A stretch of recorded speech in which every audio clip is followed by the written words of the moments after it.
16-ാം വയസ്സ് മുതൽ കോൺഗ്രസ് നേതാവായ ഒരു വ്യക്തിയാണ് ദീപ്തി മേരി വർഗീസ്. സംഘടനാ പ്രവർത്തനത്തിൽ കോൺഗ്രസിന്റെ ദേശീയ സംസ്ഥാന നേതൃത്വങ്ങൾ നൽകിയ ഉത്തരവാദിത്വങ്ങൾ, പ്രത്യേകിച്ചും രാഹുൽ ഗാന്ധിയുടെ താൽപര്യപ്രകാരം യുവജനങ്ങളെയും സ്ത്രീകളെയും പൊതുധാരയിൽ വരുത്താനുള്ള ശ്രമങ്ങളിൽ ദീപ്തി ഒരു പ്രധാന പങ്ക് തന്നെ വഹിച്ചിട്ടുണ്ട്.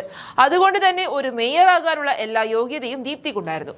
പക്ഷേ ചില സാമുദായിക സമവാക്യങ്ങൾ ദീപ്തിക്ക് തിരിച്ചടിയായി.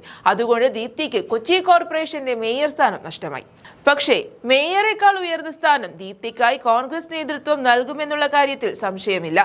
കെ ബാബു സ്ഥാനമൊഴിയുന്ന തൃപ്പൂണിത്തുറ നിയോജക മണ്ഡലത്തിൽ ഇപ്പോൾ ഉയർന്നു കേൾക്കുന്ന പേരുകളിൽ ദീപ്തിയുടെയും പേരുകളുണ്ട്. എന്നാൽ ഇവിടെയും വിലങ്ങുതടിയാകാൻ സാധ്യതയുള്ളത് സാമുദായിക സമവാക്യം തന്നെയാണ്. ഹിന്ദു മതത്തിൽ നിന്നുള്ളവർക്ക് സീറ്റ് എന്നതാണ് തൃപ്പൂണിത്തുറയുടെ രീതി. അത് മാത്രമാണ് ഇവിടെ ദീപ്തിക്ക് വിലങ്ങുതടിയാകുന്ന ഘടകം. അത് മാറ്റി നിർത്തിയാൽ എന്തുകൊണ്ടും ദീപ്തി തൃപ്പൂണിത്തുറയിൽ മികച്ച ചോയ്സ് തന്നെയാണെന്ന കാര്യത്തിൽ യാതൊരു സംശയവുമില്ല. 3.5 പതിറ്റാണ്ടിന് ശേഷമാണ് കെ ബാബു എന്ന ഓപ്ഷൻ കോൺഗ്രസ് മാറ്റി നിർത്തുന്നത്. ദീപ്തിയെ കൂടാതെ മുൻ മേയർ സൗമിനി ജെയിനിനെയും അവിടെ പരിഗണിക്കുന്നുണ്ട്. തൃപ്പൂണിത്തുറയിലെ വോട്ടർമാർക്ക് സുപരിചിത കൂടിയാണ് ദീപ്തി. അതുകൊണ്ട് വിജയസാധ്യതകൾ ദീപ്തിക്ക് അനുകൂലമാണ്. നേരത്തെ തൃക്കാക്കരയിൽ മത്സരിക്കണമെന്ന ആവശ്യമാണ് ദീപ്തി മുന്നോട്ട് വെച്ചത്. നിലവിൽ തൃക്കാക്കര MLA ഉമാ തോമസ് ആണ്.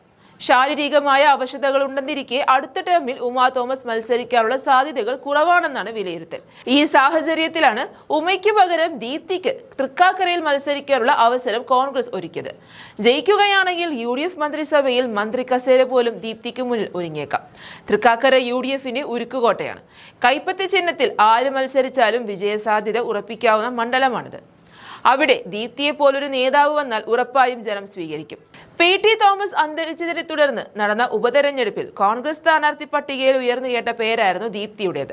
ഉമാ തോമസ് മത്സരിക്കാനില്ല എന്ന നിലപാടാണ് നിന്നത്.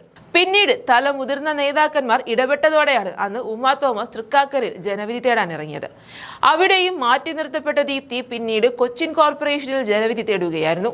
LDFന് ഏറെ സ്വാധീനമുള്ള ഡിവിഷനിൽ നിന്ന് വലിയ വിജയം നേടിയ ദീപ്തി മേയറാകുമെന്നാണ് ഏവരും പ്രതീക്ഷിച്ചത്. എന്നാൽ സംഭവിച്ചത് മറ്റൊന്നാണ്. ദീപ്തിയെ മാറ്റി പകരം VK മിനിമോൾ അവിടെ മേയറായി. ഇതോടെയാണ് മറ്റൊരു വലിയ പദവി ദീപ്തിക്കായി കാത്തിരിക്കുന്നത്.